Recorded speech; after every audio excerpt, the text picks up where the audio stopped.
ప్రభునామంలో అందరికీ వందనాలండి. ఈరోజు రోమపత్రిక 2వ అధ్యాయము మొదటి 2 వచనాలు గురించి మాట్లాడుకుందాం అండి. బైబిల్ వాక్యం ఏం సెలవిస్తుందో ఇక్కడ మనం చూసుకుందామండి. కాబట్టి తీర్పు తీర్చు మనుషుడా, నీవెవడైనను సరే నిరుత్తుడివై ఉన్నావు.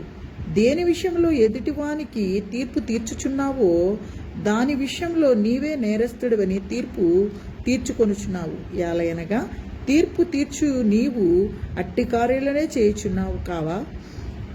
అట్టి కార్యములు చేయువారి మీద దేవుని తీర్పు సత్యమును అనుసరించినదే అని ఎరుగుదము. అయితే ఇక్కడ తీర్పు తీర్చే మనుషుల గురించి చెప్తున్నారు.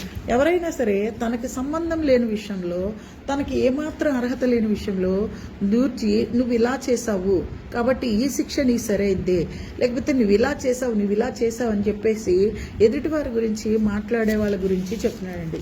ఇలా ఎవరైతే ఎదుటి వాళ్ళ గురించి తీర్పు తీర్చి మాట్లాడతారో వాళ్ళ గురించి బైబిల్ వాక్యం సెలవిస్తుంది. ఎదుటి వాళ్ళకి తీర్పు తీర్చేటువంటి నీవు నిరుత్తడవై ఉన్నావు. ఆ విషయంలో నువ్వు అలాంటి వాడివే ఉండి ఎదుటివాడు ఎలాంటి పనులైతే చేశాడో అలాంటి పనులే నీవు కూడా చేస్తున్నావు. చేస్తూ కూడా నీవేదో పెద్ద ఏ తప్పు చేయని వాడికి మిలే దేవుని స్థానంలో నువ్వు ఊహించేసుకుంటూ ఎదుటి వారికి తీర్పు తీరుస్తున్నావు. తీర్పు తీర్చేటువంటి అర్హత కానీ ఓ హక్కు కానీ ఒక దేవునికి తప్ప, దేవుని కుమారుడైన క్రీస్తు ప్రభువు తప్ప ఎవరికీ లేదని బైబిల్ వాక్యం సెలవిస్తుందండి. మరి ఈనాడు ఉన్నటువంటి క్రైస్తవుల్లో చాలామంది నువ్వు ఇలాగా అని డిసైడ్ చేసేస్తున్నారండి. కొంతమంది అయితే ఏం చేస్తున్నారంటే నువ్వు అసలు పరలోక రాజ్యానికి వెళ్ళవు అని తీర్పిచ్చేస్తున్నారండి. నువ్వు అబద్ధికుడివి, నువ్వు వేషధారుడివి, నువ్వు అలాగా. బైబిల్ ఏం చెప్తుందంటే ఇలాగ చేసేవాళ్ళు, ఇలాంటి క్రియలు జరిగించేవాళ్ళు పరలోక రాజ్యానికి హక్కుదారులు కాదు. కానీ ఏదైతే క్రియలు అలాంటివి చేస్తున్నారో, ఏదైతే చెడ్డ క్రియలు చేస్తున్నారో వాళ్ళు మారు మనసు పొంది రక్షణ పొందినట్లయితే, వాళ్ళు ఆ విషయం అప్పటి నుంచి చేయడం మానేసినట్లయితే జీవం గల దేవుడు క్షమిస్తానంటున్నాడండి.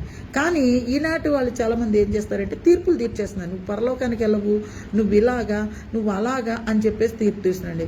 ఈ బైబిల్ వాక్యం మనకి ఏమేమి సెలవిస్తుందంటే రోమాపత్రిక 2వ అధ్యాయం 1వ వచనంలో మనకి ఏమేమి సెలవిస్తుందంటే క్రీస్తు ప్రభువు తప్ప తీర్పు తీర్చేటువంటి అర్హత ఎవరికీ లేదని చెప్పేసి, ఆయన ఒక్కడే హక్కుదారుడు అని చెప్పేసి బైబిల్ వాక్యం సెలవిస్తుందండి.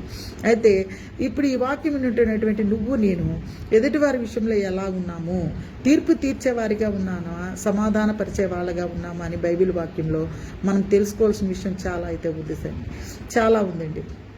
అప్పుడు తీర్పు తీర్చేటువంటి మనం అవునా కాదా, దానికి అర్హత ఉందా లేదా, మనం తీర్పు తీర్చొచ్చా కాదా అని చెప్పేసి మన హృదయాన్ని మనం పరిశీలించుకొని మన యొక్క జీవితాలను మనం సరిచేసుకోవాలని ఈ చిన్న వాక్యంతో మిమ్మల్ని హెచ్చరిస్తూ నేను హెచ్చరించుకుంటూ వందనాలు.